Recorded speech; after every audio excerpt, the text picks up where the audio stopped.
हळद होती मामबहिणीची म्हणून कुर्ता घातला खास सरप्राईज एंट्री दिली बाप्पूनी आणि मागून झाला ब्लास्ट. आता मला माहित आहे तुम्हाला विषय नाही आला लक्षात, ते सांगासाठीच मी इथं कुठंच नाही जा. तो चष्मे परके एक कलाकार आहे पुण्यावाले भैयानी की आमच्या मामबहिणीची हळदी चालू झाली आणि मग मामीने घेतला भाऊ पैभातीने काय काय बोल करू राहील. बरं ते सगळं ठीक होतं पण एक जण कमी होतं. हा तेच तर म्हटलं हा कुठे गेलता, हा गडी कोपऱ्यात लपला होता. तुम्ही म्हणत असेल भावा लोक पाण्यानं हात धुवून मागा लागतात, हळदीचे हात घेऊन मागा लागतात. पण आता कसं आहे सगळे ओले होती सगळे सर्द्या होती नंतर तो एकटा चांगला राहील बरोबर नाही वाटत ना ते. मग बाकी भाऊ नाच्या बाबतीत आपल्या बहिणी मावश्या काहीच कसर न सोड राहील ते बस तुम बजाते जाओ.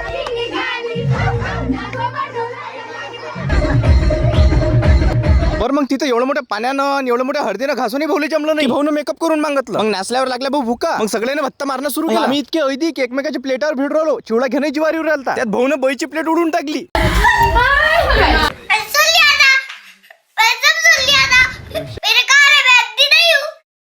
आता तिला माहित होतं की भाऊ रिएक्शन दाखवून काही फायदा नाही आहे. प्लेट तो उड चुकी आहे भत्ता तो मारा गया. मग आम्ही सगळे भाऊ झालो भाऊ कुर्ता घालून रेडी. आता नवरीची बहीण आमची मावस बहीण आम्हाला नाचून माहोल दाखवू राहील. मग आम्ही म्हटलं आम्ही जर नाचीन तर बेइज्जती होईल. थोड्या वेळानं लक्षात आलं की इज्जतच नाही. मग लाज वाटत जा म्हणून बहिणीची ओढ निघून नाचू.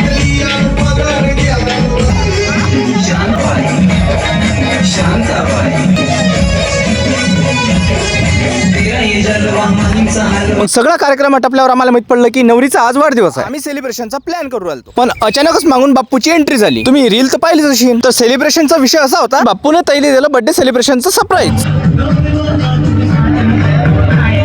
मग असा मोमेंट तुमचा भाऊ मिस करीन काय बनवून टाकला तिच्यावर एडिट. आणि मग दुसऱ्या दिवशी लग्नात झालं भाऊ खतरनाक काम. पूर्ण लॉन मध्ये लागली